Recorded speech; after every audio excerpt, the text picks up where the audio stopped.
Welcome back to the program. In Egypt, over the past decades, demand for the traditional footwear has seen a drop as plastic alternative floods the market. But an Egyptian craftsman who makes the traditional ancient kabak clog says the footwear is regaining its market because it is better and more practical than modern slippers.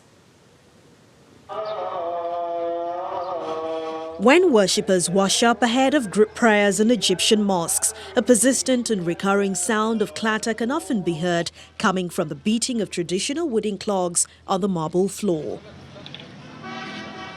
Known in Egypt as kubkab, the clogs are kept in many mosques for worshippers to use and are seen as practical footwear for washing up because of the materials from which they are made. Despite the fall in demand, Egyptian clog maker Nur Abdul Razik never gave up his work. He runs a shop in Cairo's historic Kayamiyya neighborhood called Kubkabs of the East, which he inherited from his father. People have started buying the kokwab again because slippers get stolen. That is the first reason. The second reason is that when water accumulates in slippers, it releases a foul smell in both the slippers and the foot. But with kokwab again, it doesn't smell. From Egypt to the West Bank and Syria, the number of clog makers has dwindled, and the craftsmen who still work in the trade are struggling to keep it alive. The clogs, made from wood and leather, are usually worn as slippers. The footwear's roots go back multiple centuries, and the clogs were still commonly used well in the 20th century. They were widely used in houses or public baths across the region. Abdel Razik said people are turning once again to the wooden clogs and can quickly provide a list of reasons on why the traditional footwear outmatches modern slippers.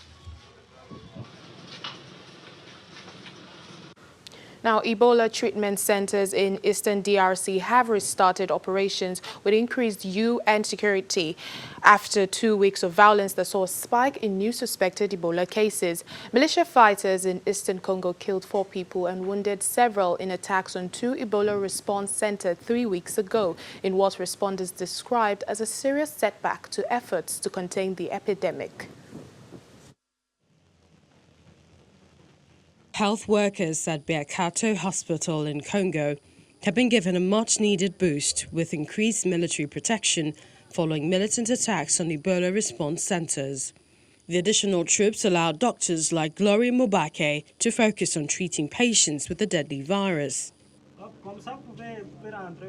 The World Health Organization said earlier in December that cases had risen because healthcare workers were largely cut off from the disease's hotspots after militants attacked their camps.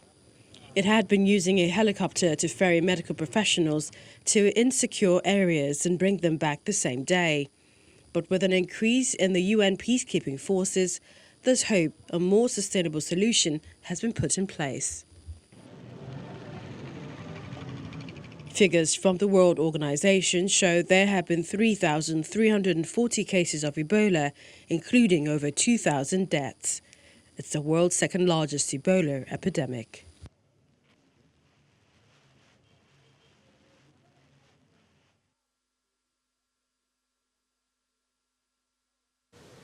It is Christmas Eve and everyone is getting ready. Some Accra shoppers make their final purchases ahead of Christmas. Traders are doing brisk businesses in markets, while a bar in the city is working to get residents to relax with the locally brewed holiday-themed cocktails. This year, the Accra Metropolitan Assembly has partnered with private businesses for the Light Up Africa project that has set up festive lights at squares and roundabouts all around the city. Let's get more on this story. Joining us now is Ghanaian journalist Araba Kumsun to talk about the preparations of Christmas in Accra. Firstly, what is the mood like across the country in preparation for Christmas? I mean, it's a celebratory mood. Christmas in Ghana, just like many countries, is a time of celebration, and the festive fever has gone up a notch, especially because of the year of return activities. I mean, generally in Ghana, many people in the capital city leave for their hometowns to connect with their families. And so that leaves the capital a little less congested. But this year, we're seeing a lot of activities in the national capital, Accra, especially because of the Year of Return activities. There's so many activities around this Year of Return initiative. And also, we're seeing so many people trooping into the country to participate in this initiative. And so Accra is vibrant. Accra is like never before. I mean, it's so exciting to be in Accra around this time of the year. I was going to ask you about the Year of Return. It's this year. What activities have been lined up nationally to, commemorate? So as you know, it's a landmark, marketing campaign. It is targeted at the Africans in the diaspora. And so a lot of activities are going around this particular initiative. So we have concerts, we have, food markets, we have food festivals, and the like. So arts and crafts. There's a lot going on, and of course, government is also using this opportunity to highlight our tourism potential. And so you have activities where tourists or people from the diaspora can go to different parts of the country, to connect with where they think that they may have come from, their roots. And so a lot is happening within the capital city. We have the likes of, Afrochella, which is an international concert, which was originally done in the UK and I believe Nigeria, and it's now in Ghana. And a lot of people have signed up and are going to be attending that particular concert. We have the likes, what we call conversations around policies and the environment here in Accra. So beyond just participating in the parties and the celebratory activities, there's a chance to also sit down and have, a solemn conversation about how people in the diaspora can help, rebuild the continent. Yeah, right. I'm sure these are very interesting activities lined up. Thank you so much, Araba Kumsun, Ghanaian journalist, for joining us. And have a Merry Christmas. Thank you. Yeah, the season of Christmas comes with a lot of celebration, eating, drinking, and decorations. Check this out from Lagos, Nigeria. December 25th is both a sacred religious holiday and a worldwide cultural and commercial phenomenon. For 2 millennia, people around the world have been observing it with different traditions and practices that are both religious and secular in nature. That's why around this time of the year, the different colors of Christmas fill the air.